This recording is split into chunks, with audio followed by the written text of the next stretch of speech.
자, 이제 기대 수익률 계산. 좀 전에 지렛대 효과 계산은 약간 좀 애매해요. 이게 약간 난이도가 높은 것도 있고 좀 낮은 것도 있고 경우에 따라 좀 다르다고 볼 수가 있죠. 근데 이제 기대 수익률 계산 또는 분산, 표준 편차 이런 거 계산인데요. 일단 기대 수익률은 계산이 어렵지 않죠. 15번 같은 거 나오면 땡큐죠. 이거는 제가 따로 안 해도 되죠. 지금까지 계속 수업 시간에도 했죠. 이거 어떻게 하면 돼요? 확률 곱하기 그 수익률을 하면 되죠. 다만 발생 확률 쪽을 숫자로 바꾸는 게 요령이죠. 그걸 숫자로 바꿔야죠. 가중치를 그렇게 30%, 60%, 10% 이렇게 주잖아요. 그거는 숫자로 0.3, 0.7, 0.3, 0.6, 0.1 이렇게 바꾸는 게 요령이죠. 그렇게 곱해서 더하면 되니까요. 그건 여러분이 보시고요. 뒤에 가면 이제 또 나오니까 겹치는 게 나오죠. 자, 넘어가시면 이제 유제 15번 같은 유형의 문제입니다. 다음에 유제 15-1번이죠. 자, 요거는 기대 수익률은 기대 수익률인데 포트폴리오 기대 수익률이죠. 맞나요? 다음에 유제 15-2번도 전체 구성자산의 기대 수익률 이렇게 표현이 되어 있지만 그것도 뭐예요? 포트폴리오 기대 수익률이고요. 다음에 15-3 부동산 포트폴리오 다 그렇게 돼 있죠. 그러니까 지금 15-1, 15-2, 15-3은 다 뭐예요? 포트폴리오에 대한 기대 수익률을 말하는 겁니다. 자, 그런데 15-1번과 15-3번의 공통점을 찾아보세요. 50%, 50% 이렇게 나와 있죠. 비중이 50%, 50%이든, 확률이 50%, 50%이든, 50%, 50% 나와 있죠. 이거는 계산이 쉬워요.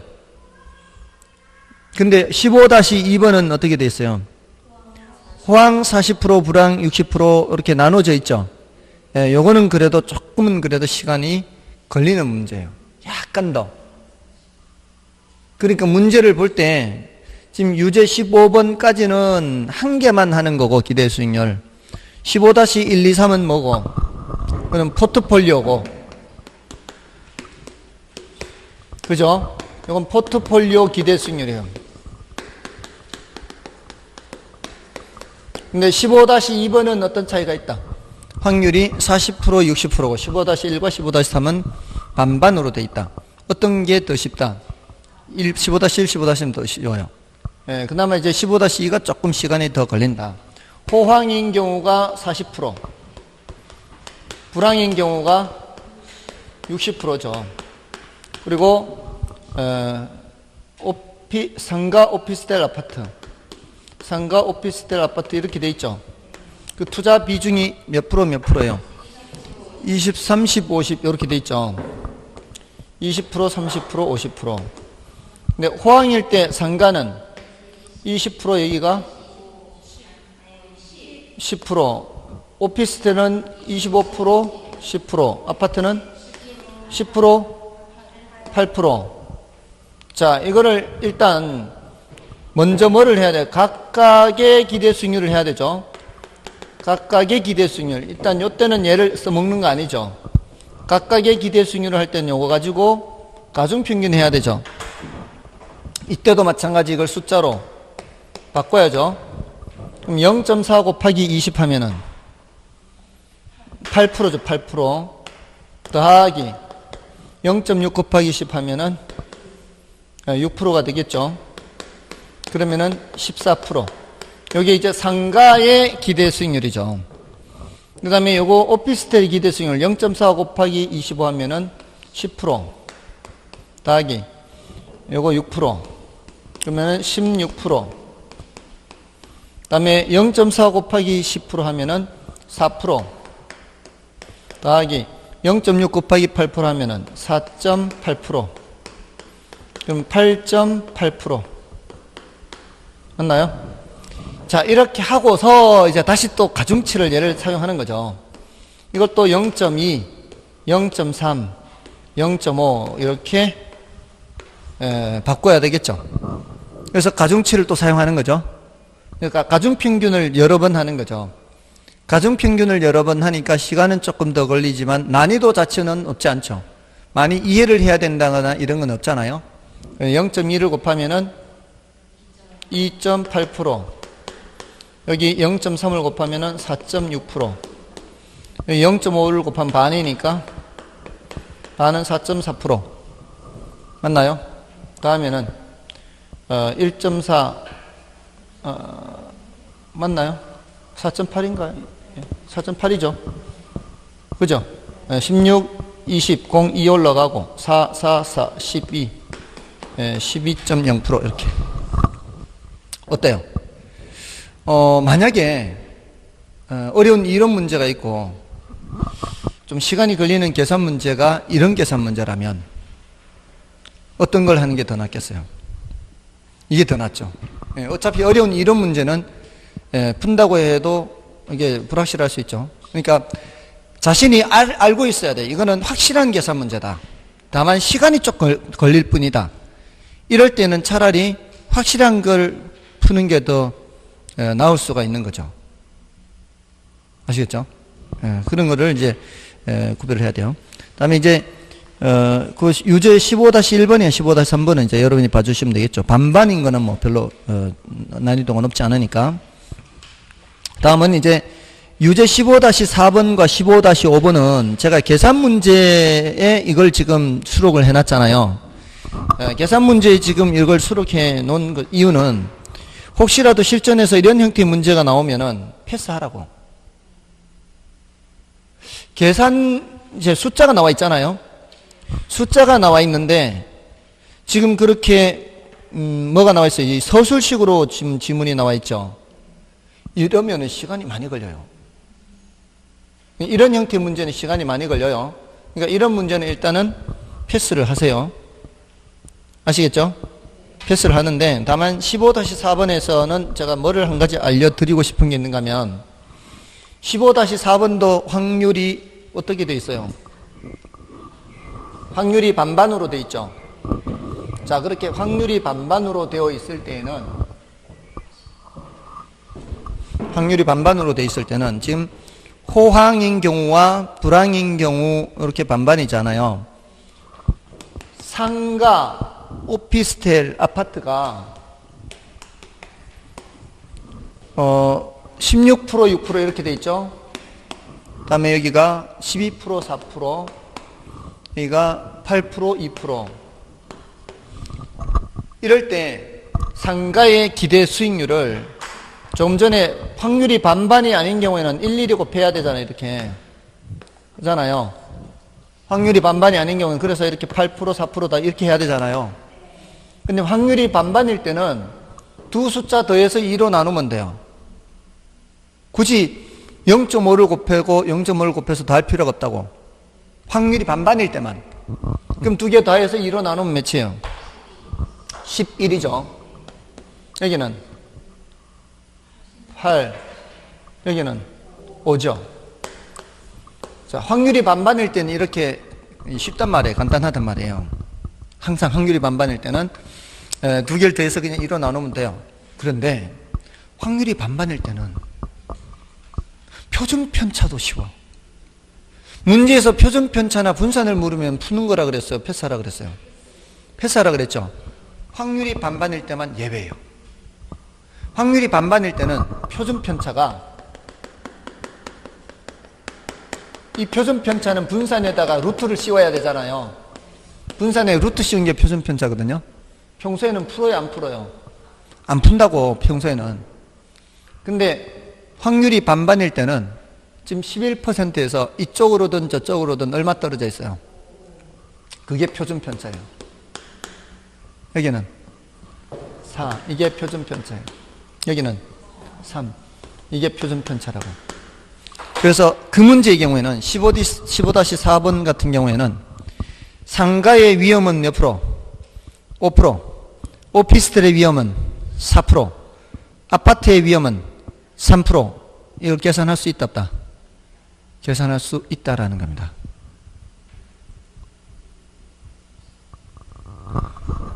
상가는 몇 프로 위험이? 위험이 5%, 오피스텔은 4%, 아파트는 3%. 됐나요? 확률이 반반일 때만 예외입니다. 아시겠죠?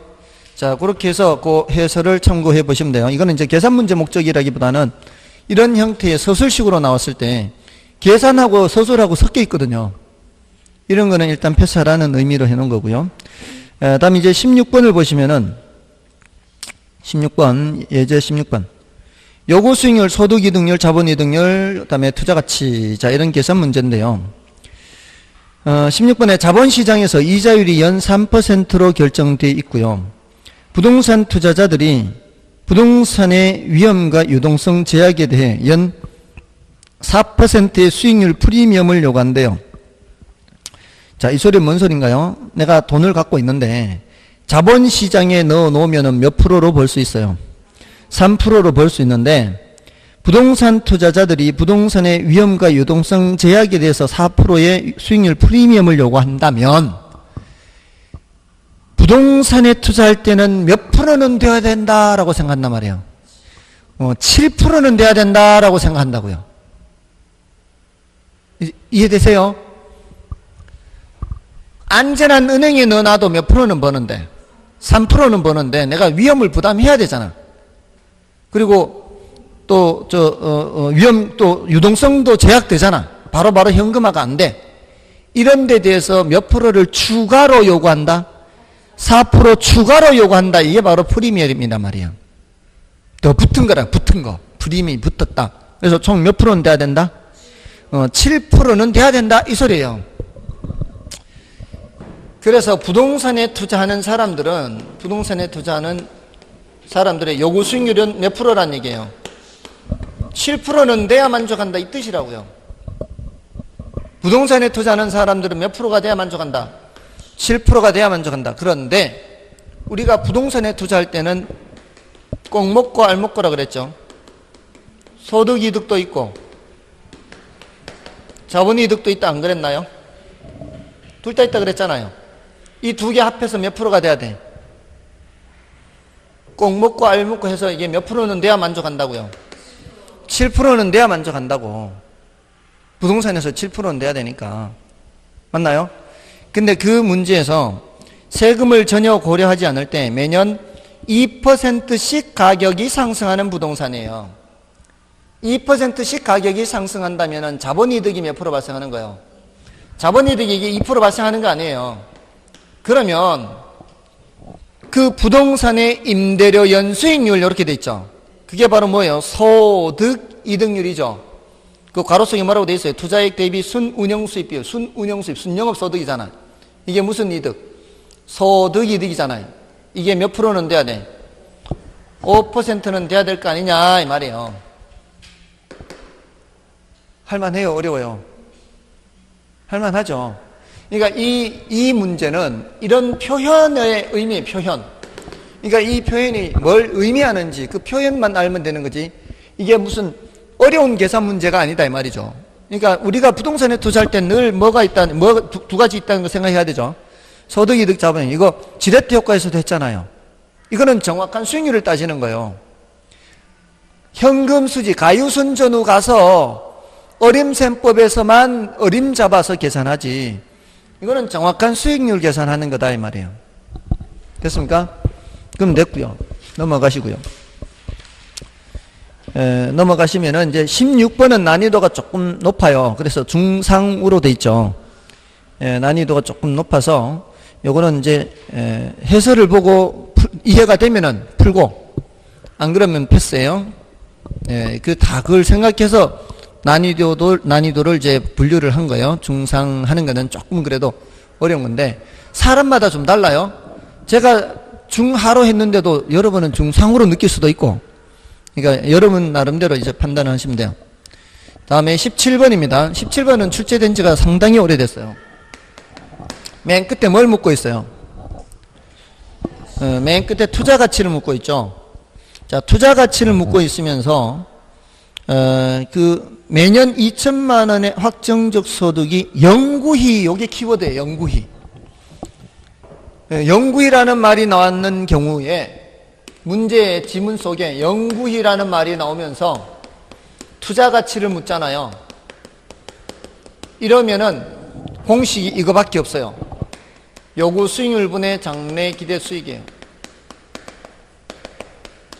이 장래 기대 수익이 영구히 발생하는 거다 이 말이에요. 영구히.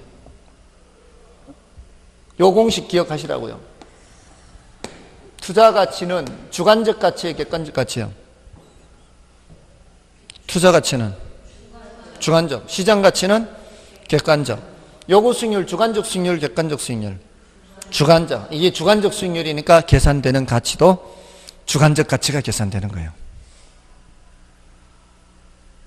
아시겠어요?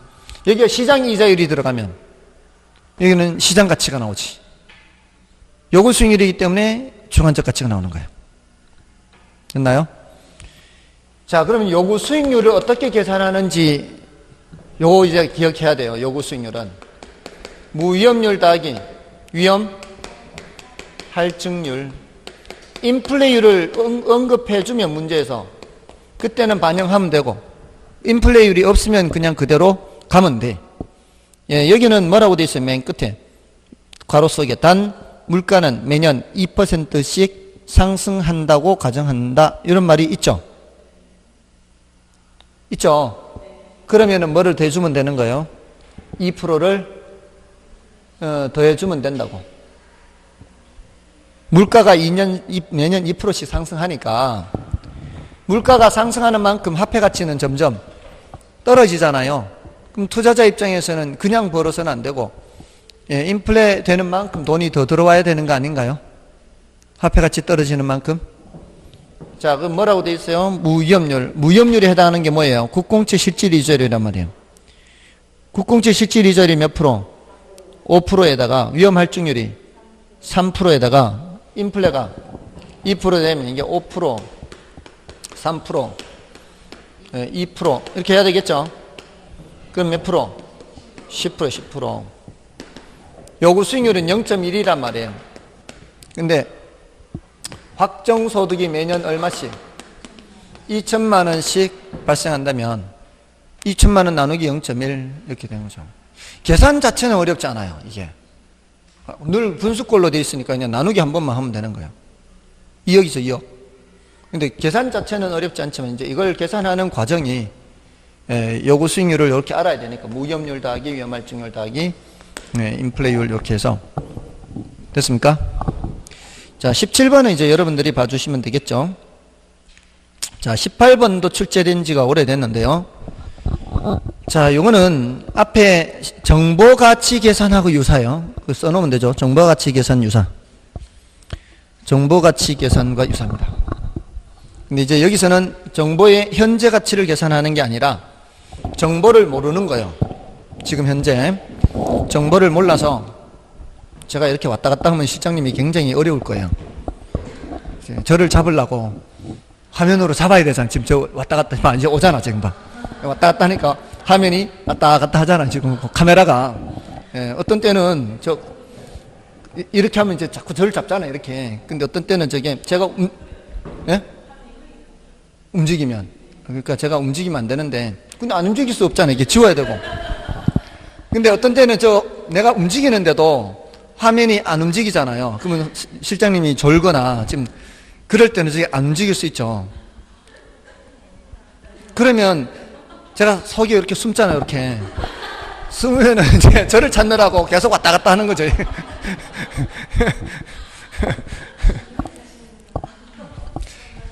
저런 것도 있죠. 이렇게 사람을 인식해서 이렇게 자동으로 따라가는 거. 그런 것도 있는데 그것도 무슨 문제가 있는 경우도 있다더라고. 예. 근데 그게 아무튼 뭐 장단점이 있는가 보더라고. 자, 아무튼 자, 이게 지금 1년 후에 어떻게 된다고요? 대형 할인 들어설 가능성이 일단 터졌다. 다음 조건 얼마 이하 가격으로 이 토지 매입하여 투자자 요구 수익률이 충족되는 거 있잖아요. 요구 수익률은 몇 프로? 투자자 요구 수익률은 10%예요. 자, 그럼 성공할 때와 실패할 때로 아까처럼 나누어 보세요. 이게 정보 가치 할 때 이렇게 했잖아요. 성공할 경우에 확률이 몇 퍼센트? 성공 60%인가요? 실패는 그러면 자동으로 40%. 성공할 때의 예상치는 얼마예요? 60억인가요? 이제 확률이고 60억, 여기는 20억이죠. 자, 지금 이거는 정보가치 계산처럼 이렇게 들어설 거를 알고 모르고 이런 걸 묻는 게 아니잖아요. 알고 모르고 이렇게 물으면 그거는 정보가치 계산을 하는 건데, 지금 이거는 이렇게 될 여지가 있는 이 물건이라면 이 사람은 이 물건을 몇 퍼센트, 얼마로 예상하느냐를 따지는 거냐. 그냥 정보를 모른다는 전제하에요. 이건 정보를 아는 게 아니죠. 이건 아예 정보를 모른다고 생각하고 이러할 가능성과 이러할 가능성을 다 반영해서 1년 후에 얼마가 된다라고 생각하는 거예요. 이 사람은 662 36 더하기 4, 2, 8 하면 얼마요? 44억이 된다라고 생각하는 거죠. 평균적으로 1년 후에. 여기 왜 이렇게 나왔는지 아시겠죠? 예, 가정평균 662, 36, 4, 2, 8. 그럼 1년 후에 예상이잖아, 얘가. 1년 후에 44억의 가치가 있다라고 보는 거 아니에요. 그러면 현재 얼마의 가치가 있는 거예요, 현재? 현재 하면 44억 나누기 1.1로 나눠야 될 거 아니에요. 할인해야 되니까. 현재 얼마의 가치가 있어요? 40억의 가치가 있을 거 아니에요. 맞잖아요. 그래야 1년 후에는 44억이 되는 거예요. 요구수익률 10%니까. 만약에 이 사람이 현재 40억을 주고 산다면 1년 후에 44억이 돼서 평균적으로 딱 10%의 요구수익률이 만족이 되는 거고, 만약에 40억보다 더 싸게 사면은 요구수익률 10%가 만족되고도 남는 거죠. 더 싸게 산다면. 맞나요? 그래서 기준이 되는 숫자가 얼마예요? 40억. 40억 이하로 사야 돼. 40억 이하로 사야 투자 가치가 있다 이 말이에요. 됐나요? 지금 졸기 시작하고 있죠, 지금. 지금 혹시 졸리는 거 아니에요? 안 졸려요? 고개는 끄덕이는데 눈동자에 힘은 풀려 있어. 자, 그렇게 해서 봐주시고요. 18번 예제를 한 번 더 풀어보시면 되겠죠. 그 다음에 19번 화폐 시간 가치. 화폐 시간 가치.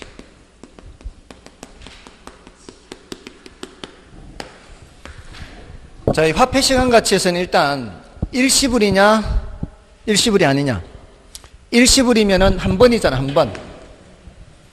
이때는 뭔 개수가 필요해요? 일시불의 내가 개수. 이 정도의 공식은 암기해 두시라 그랬죠. 미래 돈을 알고서 현재 돈을 계산할 때는 일시불의 현가 개수 1 플러스 R의 N승으로 나누기를 하거나 요거의 역수를 곱하기 하거나 관계없죠. 맞나요? 이걸 곱하기 하거나 나누기 하거나. 그 다음에 이런 경우에는 뭐가 필요해요? 매기간 불입되는 금액이 있어. 이럴 땐 뭐가 나와야 돼? 일단 연금이 나와야 돼. 근데 미래 금액을 계산하고자 할 때는 연금의 내가 개수가 필요하고, 매기간 불입되는 금액이 있기는 있는데 현재 금액을 계산하려고 할 때는 연금의 현가 개수가 필요하고, 매기간 불입되는 금액이 있는데 그것을 계산해야 되는 상황이라면 그는 쪼갠 돈 계산하는 거죠. 미래 돈을 알고 쪼갤 때에는 감채기금 개수, 현재 돈을 알고 쪼갤 때에는 저당 상수잖아요. 일단 이론적으로 돼 있어야 돼. 아시겠죠? 자, 그 다음에 근데 이제 이론적으로 돼 있어야 되는데 실제로 계산할 때는 이런 공식을 사용하는 경우가 많지는 않아요. 많지는 않아요. 자, 19번을 보겠습니다. 자, 19번은 투자자 갑은 부동산 구입 자금을 마련하기 위하여 3년 동안 매년 연말하죠. 3년 동안 매년 연말하면 일단은 3칸을 그려야 돼요. 1칸, 2칸, 3칸. 3년 동안 하니까. 그러면 3천만 원씩 3천만 원씩 이렇게 하고 있죠. 그럼 3천만 원씩을 쓰는 거지. 자, 쓴다면 이걸 이론으로 한다면 이거 일시불이에요, 일시불이 아니에요? 아니죠. 연금이에요, 목돈 계산하는 거예요, 푼돈 계산하는 거예요? 목돈 계산하는 거죠. 근데 그러면 연금이 나와야 되는데 언제 목돈을 계산하는 거예요? 3년 후니까 미래 목돈이죠. 그러면 이론적으로 이거 무슨 계수가 필요해요? 연금의 내가 계수가 필요하죠. 몇 년짜리? 3년짜리가 필요해요. 자, 근데 이거를 우리는 이론적으로 하자면 그렇게 하는데 이걸 직접 계산하란 말이에요. 이걸 직접, 이 정도는 직접 계산해야 돼요. 그러니까 계산기가 필요한 거예요. 계산기가. 자, 근데 조심해야 되는 게 여기까지 와서 합산이 돼야 되잖아요. 그럼 요 돈은 여기까지 오는데 몇 칸을 오른쪽으로 와요? 2칸을 오른쪽으로 와요. 그러니까 얘는 이자를 복리 계산을 할 때 1.1에 몇 제곱? 2제곱을 해야 돼. 오른쪽으로 이동할 때 한 칸씩 이동할 때 이자가 한 번씩 붙기 때문에. 왜 이래요? 매년 연말을 기준으로 하기 때문에 그래요. 매년 연말. 두 번째 3,000원 곱하기 1.1 한 번만 하는 거고, 세 번째 3,000원 그냥 3,000이에요. 그래서 더 하는 거예요. 그럼 여기는 1.21이 되기 때문에 121을 곱하면 363이 돼요.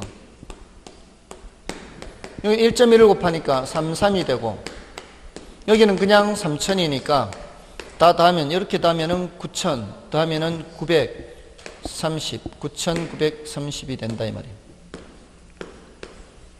됐습니까? 됐나요?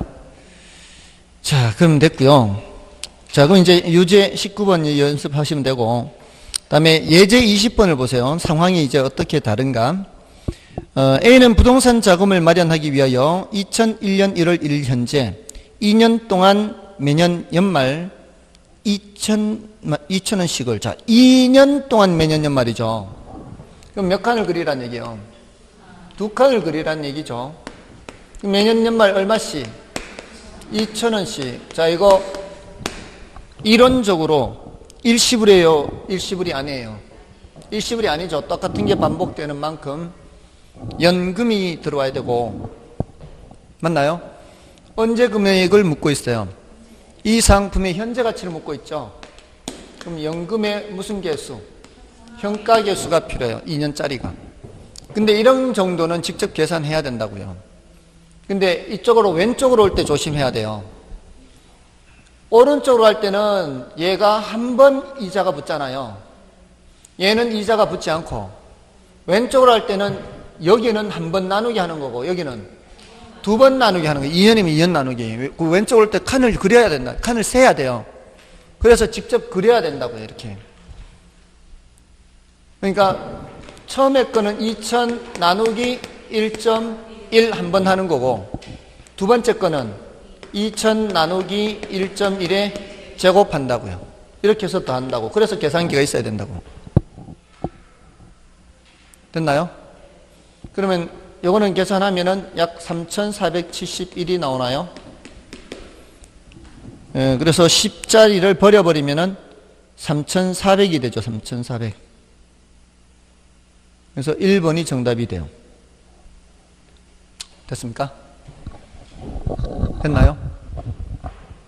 할만한가요? 2칸, 3칸 정도는 할만하죠? 2칸, 3칸 정도는 할만하잖아요. 자, 그럼 됐고요. 다음에 이제 넘어가시면은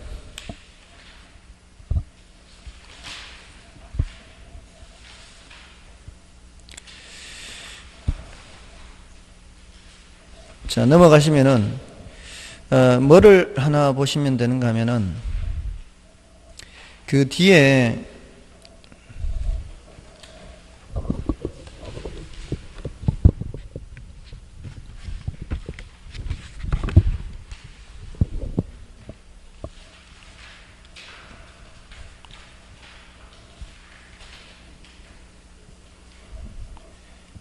어디 갔지? 어디 갔지?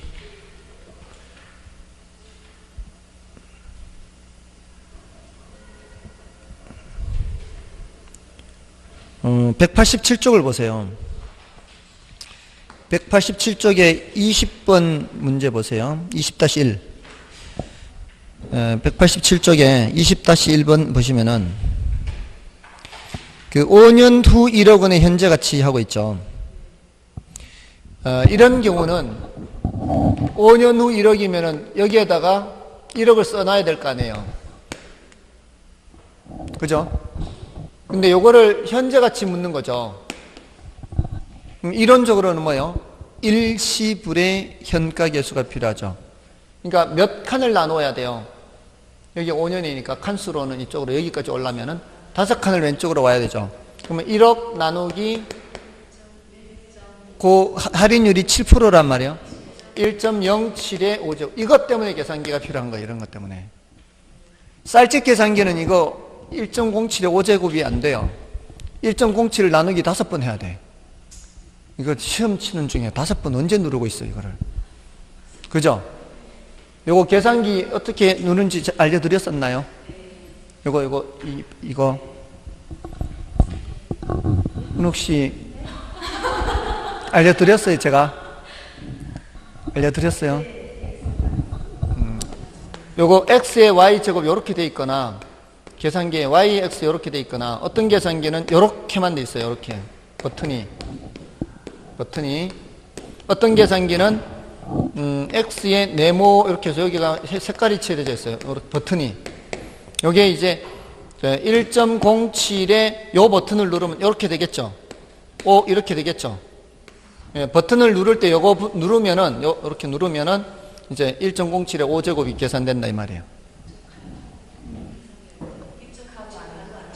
1.07에 요 위에다가 이렇게 해도 관계없어요. 이거는 안 해도 돼요. 이거 괄호 할 때는 이럴 때만 괄호 하는 거예요. 1 플러스 0.07 해서 할 때만 하는 거예요. 이때 1을 더 할 때는 괄호를 해야 돼요. 예. 안 하고 이렇게 해버리면은 0.07의 5제곱이 돼버려요. 거기에다 1을 더하게 된다고. 그래서 계산의 우선 순서라는 거 할 때 괄호 하잖아요. 그래서 거기 뒤에 부록에 괄호가 있는 거예요. 가감승제 순서 이런 게 있는 겁니다. 됐죠? 자, 그럼 됐어요. 뭐 이 정도면은 지금까지 출제됐던 것으로서 이 정도면 되고요. 다시 앞으로 가셔서 19번, 20번 됐고요. 다음에 이제 21번 같은 유형을 보세요. 자, 21번 같은 유형은 좀 색다르죠. 다음 현금 흐름표를 기초로 계산한 순현재 가치는 이렇게 돼 있잖아요. 자, 그 0부터 5까지 여기 0, 1, 2, 3, 4, 5까지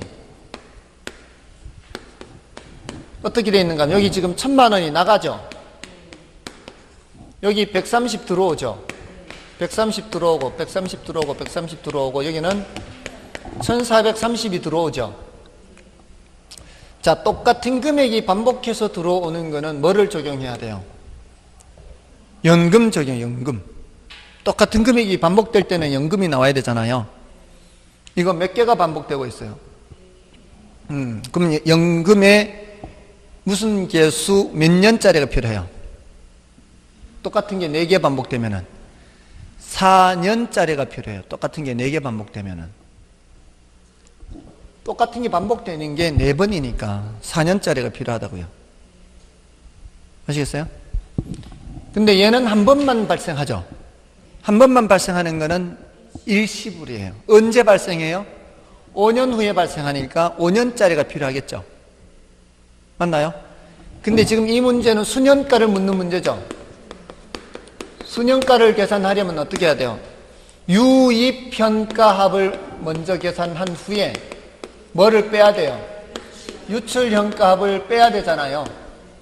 근데 나가는 돈은 어차피 지금 나가는 거니까 이거 그냥 빼면 돼요. 이거. 근데 얘네들을 뭐로 바꿔야 된다는 뜻이에요? 현재 가치로 바꿔야 된다는 뜻이거든요. 근데 얘는 연금의 현가계수 몇 년짜리가 필요해요?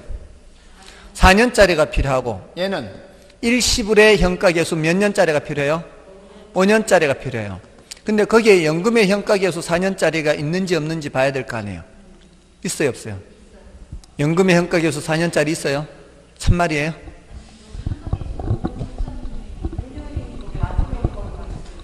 일시불 현가계수 5년짜리만 있죠? 연금의 현가계수 4년짜리 있어요, 없어요? 5년짜리 있죠. 연금의 현가계수 4년짜리 없죠. 그게 이 문제의 키포인트예요. 우리는 뭐가 필요한데? 연금의 현가계수 4년짜리가 필요한데 문제에서는 연금의 현가계수 4년짜리를 안 주고 연금의 현가계수 5년짜리를 줬죠. 그 소리는 요거를 요렇게 바꾸란 뜻이에요. 여기 보세요. 여기 요렇게 바꾸란 뜻이에요. 1400을 1300과 130으로 바꾸란 뜻이에요. 그러면은 130이 몇 개 들어오는 것으로 바뀌었어요? 5개 들어오는 걸로 바뀌었죠. 이제 이 130에 대해서 연금의 현가계수 5년짜리 적용하라는 뜻이에요. 그리고 1300에 대해서 일시불의 현가계수 5년짜리를 써먹으라는 이 소리예요. 됐나요? 그러면 이 130에 대해서는 뭘 곱하고 3.79079를 쓰란 얘기예요. 연금의 현가계수 죄송합니다. 4.212 이거 써먹으라는 뜻이에요. 다음에 1300에 대해서는 뭐를 쓰고 0.747 써먹으라는 뜻이에요. 됐나요? 그러면 이제 이런 거는 계산기가 있어야죠. 다음 얼마 나오나요?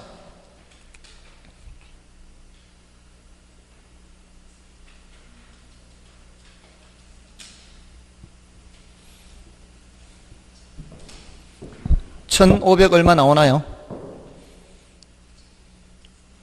1518만 6천 이렇게 나오나요?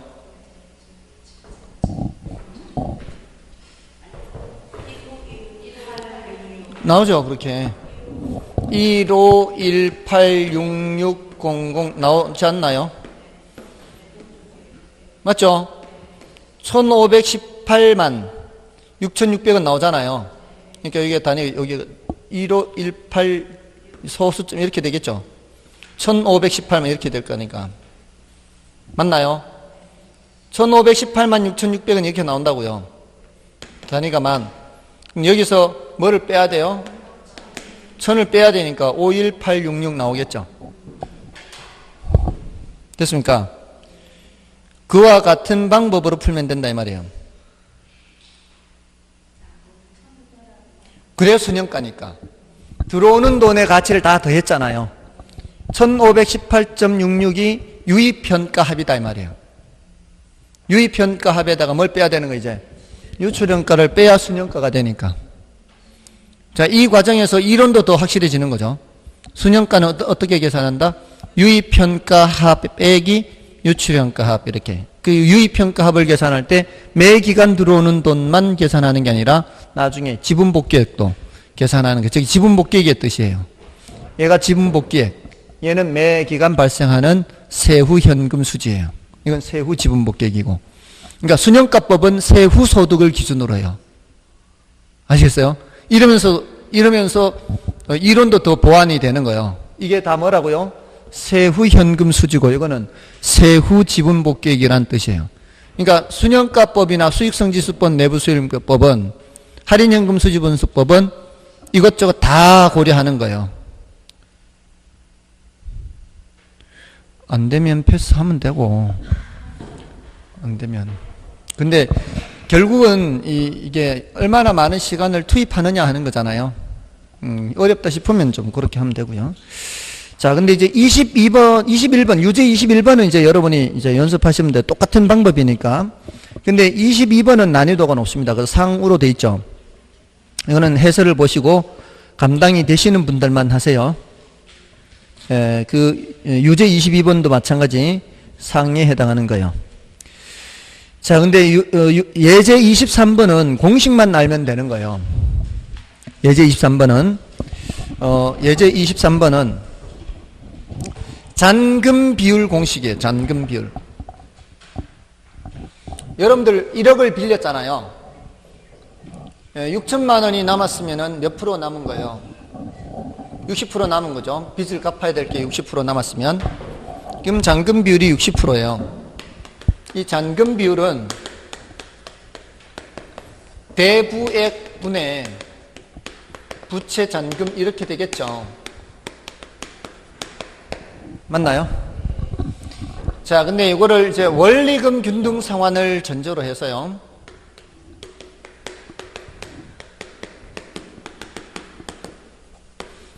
잔금 비율은 원리금 균등 상환 다들 아시죠? 지금 내가 1억을 빌려서 매년 말 A씩 A만큼 A 이렇게만큼 곱해서 갚으면은 다 갚게 되는 이게 원리금 균등액이 A라고 쳐볼게요. 그럼 이 A를 계산하기 위해서는 이래다 뭘 곱해야 돼요? 저당 이건 이제 많이 했죠. 저당 상수를 곱해서 이 금액을 계산할 겁니다. 자, 그런데 내가 한 번을 갚았어. 한 번을 갚았으면 이제 10년이라면 앞으로 몇 번 남았어요? 요 시점에서 봤을 땐 9번 남았잖아요. 그럼 요 시점에 잔금을 계산하려면, 요 시점에서 잔금을 계산하려면 앞으로 갚을 이 A만큼을 몇 번을 다시 현재 가치로 바꿔야 돼요. 요 시점으로 바꿔야 되잖아요. 맞나요? 요 A에다가 몇 년치? 9년치. 9번이니까. 9년치의 연금의 현가 개수를 곱해야 돼. 얘를 계산하려면은. 그러면 현재 목돈이 나올 거 아니에요. 연금의 현가 개수는. 그럼 뭐가 계산이 돼? 잔금이 계산돼, 잔금이. 연금의 현가 개수를 이용해서 뭘 계산한다? 잔금을 계산해요. 근데 이거를 연금의 현가 개수 10번을 다 적용해버리면 뭐가 될까요? 연금의 현가 개수 10년짜리를 적용해버리면 처음에 대출받은 금액이 나오겠죠? 맞아요? 그러니까 전체 기간에 연금 현가 개수를 하면은 뭐가 나오고 대출 받을 때 그 금액이 나오는 거고 앞으로 9년 남았으면은 9년 남은 거에 연금의 현가 개수를 하면은 9년 남았을 때의 잔금이 되고 2번 갚았어. 그럼 이제 8번 남았어. 그러면 8년의 연금 현가 개수 하면은 그러면은 8년 남은 잔금이 계산되는 거예요. 그러니까 남은 기간의 연금 현가 개수 하면은 남은 잔금이 계산된다고요. 그러니까 전체 기간의 연금 현가 개수분의 남은 기간의 연금 현가 개수를 이용하면은 뭐가 계산된다? 잔금이 계산돼. 이게 대출받은 원금이 계산돼. 그럼 대출받은 원금분의 잔금 이렇게 하면 뭐예요? 그게 잔금 비율이란 말이에요. 안 되면 외우면 돼요. 이게 왜 그런가 하면 이게 역수관계 때문에 그래요. 연금 현가 개수하고 저당 상수는 무슨 관계? 연금 현가 개수와 역수관계잖아요. 역수관계이기 때문에 그 푼돈 계산할 때는 저당 상수를 계산해서 이게 매달 갚아나간 원리금 균등액을 계산하지만 반대로 남은 잔금을 계산할 때는 이쪽으로 오는 거니까 저쪽으로 쪼갠 게 아니고 이쪽으로 합산되니까 역수를 이용해서 연금의 현가 개수를 이용한다고요. 그래서 이거를 이론으로도 질문해요. 연금의 현가 개수를 이용하면 잔금을 계산할 수 있다 없다? 잔금을 계산할 수 있어요. 연금의 현가 개수. 남은 기간의 연금의 현가 개수. 앞으로 남은 기간입니다. 3년 남았으면 3년 남은 기간의 연금 현가 개수. 4년 남았으면 4년 남은 기간의 연금 현가 개수. 그러면은 잔금이 나와. 그럼 이제 대부액분의 잔금, 대부액분의 부채 잔금 이렇게 되는 거예요. 그러니까 결국 연금의 현가 개수만 있으면은 잔금 비율을 알 수 있다고요. 됐나요? 안 되면 외우세요. 잔금 비율은 남은 거 가지고 판단하는 거예요. 남은 거. 남은 기간 연금 현가 개수. 전체 중에서 남은 거예요. 전체 기간의 연금 현가 개수, 남은 기간의 연금 현가 개수. 이해가 안 되면 외우면 돼요. 자, 그러니까 23번에 15년간 매월 원리금 균등 상환 조건으로 연 10% 5천만 원을 융자받은 경우 5년 후 융자 잔고를 개선하기 위한 했잖아요. 15년 대출 받았죠. 전체 15년 중에 5년 후 잔금이 5년 후 잔금 비율 5년 후 잔금 비율이에요. 그럼 얼마 남았단 얘기예요? 10년 남았단 얘기 아니에요. 그럼 어떻게 계산하라고요? 15년의 연금 현가 계수분의 몇 년 연금 현가 계수? 남은 10년의 연금 현가 계수. 이렇게 하면 잔금 비율이 계산된다고. 15년의 연금 현가 계수 몇? 93이잖아요. 93은 분 뭐로 가고 남은 거 몇 년? 남은 거 10년. 10년이 76이죠. 그러면 76 하면 돼요. 93분의 76 됐습니까? 이런 뭐가 계산된다고요? 잔금 비율이 계산되는 거예요. 전체 기간 중에 남은 기간. 이렇게. 그러니까 공식으로 외우면 돼요. 그냥 어렵지는 않아요. 공식이. 예, 전체 기간 연금 현가 계수분의 남은 기간의 연금 현가 계수다. 그리고 이런 질문을 했을 때 연금 현가 계수를 이용하여 잔금을 계산할 수 있다 없다? 계산할 수 있다. 다 이거 연금 현가 계수 가지고 이용하는 거죠. 자, 됐나요? 자, 오늘 마지막 주제가 현금 수지 측정의 24번, 예제 24번이에요. 자, 이런 형태의 계산 문제는 쉽습니다. 이런 형태의 계산 문제는 쉬운데 다만 세후를 물으면은 시간이 좀 걸린다 생각하면 돼요. 세후. 아시겠죠? 뭐는 할만한데 순영업소득만 계산하면은 할만하죠. 그래서 24, 예제 24번 요거는 이제 할만하단 말이에요. 이거는 순영업소득 계산할 때 유효에서 출발하잖아요. 유효에서 출발할 때는 경비만 빼면 될 거 아니에요. 그럼 뭐가 나와요? 순이 나오는데 경비에 포함되는 항목과 포함되지 않는 항목만 구별하면 되죠. 포함되는 항목에 조심해야 되는 게 뭐가 있다 그랬어요? 포함되는 항목에 조심해야 되는 거 재산세 있다. 재산세. 재산세는 영업경비에 포함된다는 걸 조심해야 되고 포함 안 되는 거는 그 위아래에 있기 때문에 포함 안 되는 거 말고도 포함 안 되는 감자 속에 포함 안 된다 그랬잖아요. 이거 조심하면 되는 거지. 자, 그러면 거기 유지관리비 포함돼요 안 돼요? 포함돼요. 계산해야 되고 화재보험료 포함되고 계산해야 되고 소득세 이거는 제거해야 되고 수도료, 전기료, 재산세 포함되죠. 부채 서비스세 제거해야 되죠. 그러니까 결국은 300만 원 화재보험료에다가 수도료 200, 전기료 300, 그럼 800에 재산세 2,800이죠. 2,800만 빼면 되는 거죠. 4,800이 뭐가 또 있어요? 아, 재산세가 또 있네. 아, 재산세. 유지관리비 2,000 있고 재산세 있으니까 4,800 빼야 되네. 그러면 얼마 빼는 거요? 4,800 남는 게 얼마 남는 거요? 5,200 이렇게. 됐죠? 자, 근데 이제 넘어가셔서 지금 24번 같은 예제 24번 정확하게 이렇게만 나오면 쉬워요. 근데 이제 문제는 자, 예제 24, 유제 24-1번 보세요. 유제 24-1번은 이것도 순영업소득 묻는 거죠. 순영업소득만 묻는 거는 어렵지 않다고요. 가유순만 하면 되잖아요. 그렇죠? 가유순만 하면 되잖아요. 가유순만 하면 안 어렵단 말이에요. 근데 문제는 뭐예요? 지금 24-2번, 24-3번, 24-4번 뭘 묻고 있어요? 세후 현금 수지를 묻고 있죠. 24-4. 근데 묻는 게 뭐가 더 많아요? 세후를 묻는 게 더 많죠. 24-2, 3, 4가 다 세후를 묻죠. 그죠? 자, 그거는 시간이 조금 걸린다는 걸 감안해야 돼요. 그것도 이제 한 문제 풀어볼 건데 먼저 24-1번을 보세요. 순영업소득 계산하는 거죠. 가유순전후 알면 되잖아요. 그러면 가능총소득이 얼마예요? 유효 임대면적 비율이 80%가 있기 때문에 건축 연면적을 다 임대할 수가 없죠.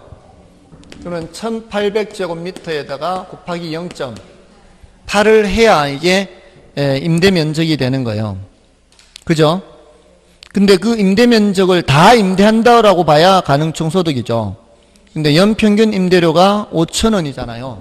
곱하기 5,000회 이게 가능총소득이에요. 아직 계산은 안 해도 돼요.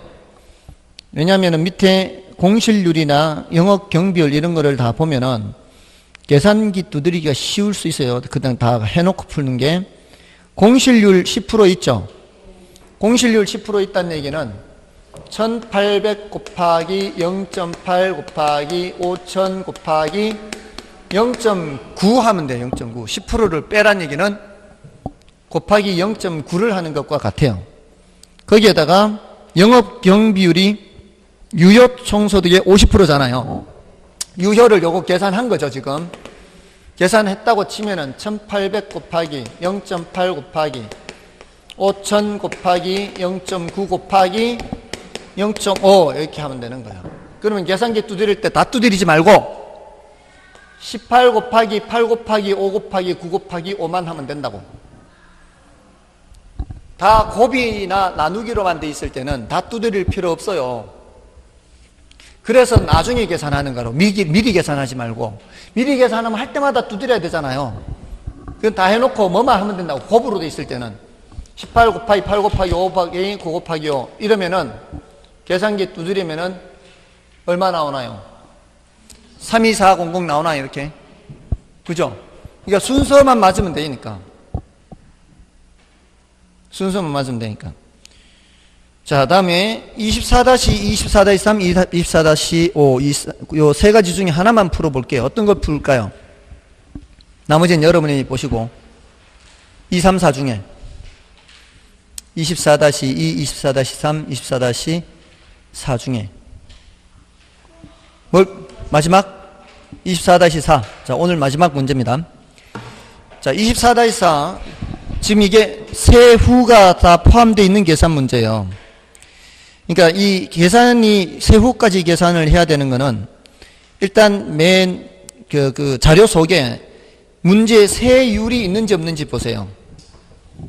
자료 속에 세율이 있죠.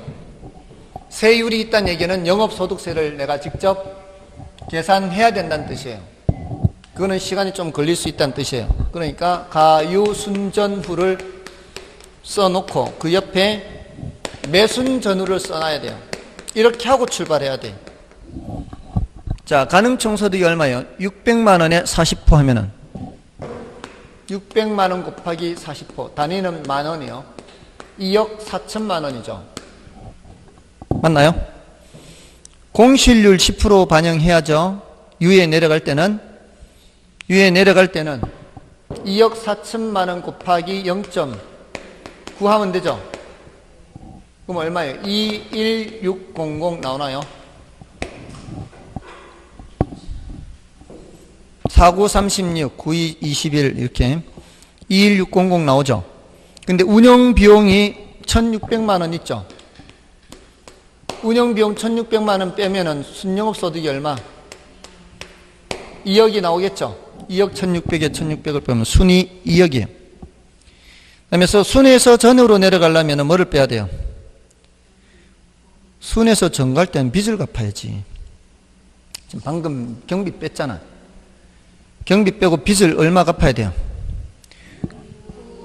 9천 갚아야 돼요? 1억 1000을 갚아야 돼? 지금 9천 안에 이자가 다 포함되어 있죠? 9천 안에 이자가 2천 포함되어 있기 때문에 이자 2천을 또 빼면 안 돼. 꼭 이렇게 질문하시는 분이 계십니다. 또 나중에 왜 2천 안 빼냐고. 지금 원리금 9천 안에 다 포함되어 있단 말이에요. 그럼 얼마예요? 1억 1000. 이게 세전이에요. 그 다음에 세후를 빼야 돼. 세후를 만들면 영업소득세를 계산해야 되잖아요.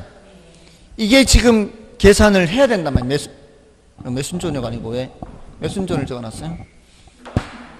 순대이감을 적어야지. 바보같이. 여러분들은 이상하다고 생각 안 했나요? 네? 말을 할 새가 없어서 속으로 얼마나 답답했을까. 순대이감, 세대원감 해야 되는데. 죄송합니다. 저 인간이 저럴 때도 있고. 자, 아무튼 순대이감 여기에 써놔야 돼요. 순대이감 써놓고 지금 순영업소득 여기 2억 계산했잖아요. 이걸 이렇게 해야 이렇게 바로바로 갖다 쓸 수 있거든. 이렇게. 그럼 2억을 써놓고 대체충당금은 언급이 없으니까 안 해도 되고요. 이자 비용 아까 얼마 있었어요? 2,000이 있었죠. 감가상각비 얼마라고 돼 있나요? 1,000이 있나요? 그러면은 얼마 빼는 거예요? 3,000 빼죠? 그러면 1억 7천만 원 빼죠? 1억 7천만 원 남죠? 여기 곱하기 뭘 하는 거예요? 세율 30% 0.3 그럼 얼마? 5,100만 원 이렇게 되죠. 그럼 요 5,100을 여기다 집어넣는 거죠 이제. 5,100을 계산해서 집어넣는 거란 말이에요. 그래서 5,900 이렇게 되는 거예요. 그래서 계산이 4번이 틀렸죠. 4번이 영업소득세가 5,100인데 영업소득세 5,100인데 5,000으로 돼 있죠. 맞나요? 그렇게. 시간이 조금 걸리죠. 시간이 조금 걸리는데 이걸 연습을 안 하면 안 돼요. 우리 시험에 이것만 묻는 문제가 아직 안 나왔거든요. 순대이관해서 영업소득세만 묻는 문제 나오면 어떻게? 시간이 이것만 묻는 거, 순대이관만 묻는 거. 이거는 시간이 많이 안 걸리죠. 근데 이게 감정평가사 시험에 먼저 나왔어요. 우리 시험에서도 이거 나올 가능성이 상당히 높다 이 말이에요. 그러니까 순대이관만 계산하는 그런 문제이거나 순영업소득까지 계산하는 문제이거나 이런 것들은 시간이 많이 걸리지 않는다. 그런 것들은 해둘 필요가 있다. 그리고 조금 더 숙달된 사람들이라면 뭐도 계산할 수 있다? 세후도 계산할 수 있다. 됐죠? 다음 주에 25번부터 하겠습니다. 네, 애쓰셨습니다. 감사합니다.